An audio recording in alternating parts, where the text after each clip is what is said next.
breaking news in a second. I got to get one more read in. But when the whistle blows and you need a new repair in your house, get your crew moving forward with Supply House. Order today and see parts on your doorsteps tomorrow. Over 280,000 plumbing, HVAC, and electrical items from the most trusted brands in the business. Their real-time inventory and honest lead times keep you from punting on projects, while their industry-leading customer surveys always has your blind side covered. Join the free Trade Master program today. Score some serious perks like priority shipping, lower prices, and a dedicated support line. Visit supplyhouse.com to sign up for free using promo code SHNFL5 for 5% off your first order. That is supplyhouse.com.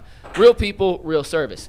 Guys, we should do super chats, but a little bit of breaking news. Kevin Stefanski has officially turned over play calling duties to Tommy Rees. The second year in a row that Kevin Stefanski has given over play calling duties to his offensive coordinator. This is something we talked about in depth earlier to this decision. Stefanski making it official right now. We'll dive into it a little deeper, but real quick around the panel, Earl, your initial thoughts on Stefanski turning over play calling duties to Tommy Rees? Good. He should. This offense needs a spark. This team needs something different. I do think it's alarming that you're doing it for the second year in a row. I think it's a further indictment on Kevin Stefanski, the fact that we've gotten here. I'm interested to see what Tommy Rees can do, what wrinkles he can add. He has been touted as this innovative, next up type of guy when it comes to offensive minds coming from the college ranks to the NFL ranks. And to be quite honest with you, man, like it'll be very, very interesting to see how many yards Dylan Gabriel throws for coming out the bye week against the Jets, only because the only time we ever seen 300-yard passing games was when Ken Dorsey was calling the plays, not Kevin Stefanski. I'm anxious to see if it looks any different. I asked Tyvis this last week during our film review. I said, Mary Case came out and she said why, that Brown should, turn over play calling to Tommy Rees. And Tyvis said, well, listen, they're both involved in the plays. They're both kind of coming up with the mix of plays, the scripts, and different things. He doesn't know how much of a difference it's going to make.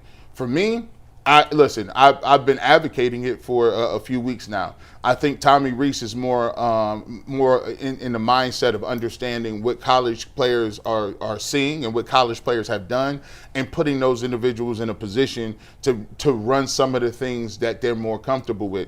You got two guys who, in Dylan Gabriel and Shedeur Sanders, they're rookies. They came out of college. And I also think this is an opportunity, if you Kevin Stefanski, to be CEO and kind of look over certain things. I think the offense needed a shot in the arm. I think it was stale. I've been on the record saying that. I'm interested in seeing what the difference is going to be with Tommy Rees. And once again, the Cleveland Browns are the most interesting soap opera in the game. We got some. We didn't have no changes. Well, we got to change right now, and we'll see how it plays out. Jason, your thoughts? Tommy was a highly respected up-and-coming coach. I think they had to promote him to OC, or else they would have lost him. He's been up for college jobs, and we'll see if he does better. If they move the ball and put points up and create chunk plays, I'll be surprised, and he'll have a head coaching job next year. Woo! So this is a in college or pros? I don't know, probably college. Okay. Probably college. I know he's highly respected in the college ranks. He's been up for head coaching jobs already. I love this Didn't offensive. Vrabel want to take him to New England with him when he got that job in New England? I think that's right. I don't remember now. That was the rumor, for the record. He had opportunity. They had to promote him to OC, or they would have lost him. Yeah. So if he comes out and he turns this thing around and they're moving the ball and it looks better, he'll probably have a head coaching job. If I'm being real, it just gives me something to get excited for to watch the game on Sunday. That's about it, man. But it's one of them things. I like what he did at Alabama. I thought he had a nice mix. I thought he was creative when he was there. And I mean, anytime you could be an offensive coordinator under Nick Saban, you know what type of energy he got. You better be prepared. He gonna question you every turn. So I'm anxious to see what it is. McDuggets, how do you feel about the move? I mean, it doesn't look good that it's 2 years in a row, mid-season, you're handing over play calling. I agree. For a guy who, was kind of brought here for his play calling prowess. It's certainly not a good look. The offense can't be worse, right? There's nowhere to go but up from here. So I'm excited to see what Tommy Rees can do, but I'm not sure with the weapons they have how much more production you're going to get from some of this stuff. We'll see. I mean, last year the jump was because Deshaun was throwing the ball 7 yards out of bounds. And Jameis, it was this year it'll be the same it's the same quarterback. Right. So now you'll really be able to tell if the play calling makes a difference. It's still the same plays. It's the same But plays. we'll be able to see if the play calling makes a difference and if the mix makes a difference. Whereas last year, the quarterback and the play caller changed at the same time.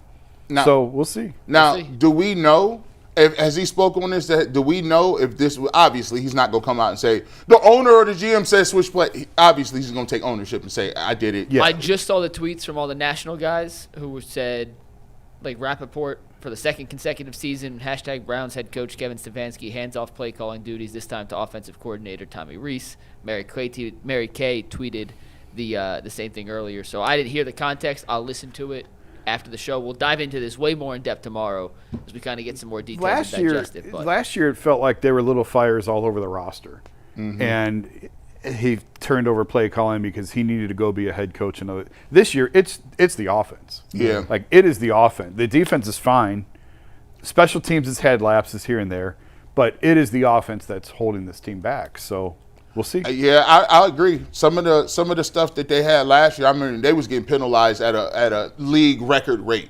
Like, they couldn't even line up straight. So the offense was bad, but this year, you look at it, the defense has played admirably. They've done their part. Special teams been shaky here or there, but the most part, all eyes have been on that offense. So him turning it over is one thing, but if he turned it over and they look like they turning the corner and doing some things, that lays on the coach. That has to be at your feet if they look better than they was looking. For sure. Let's dive into some super chats here.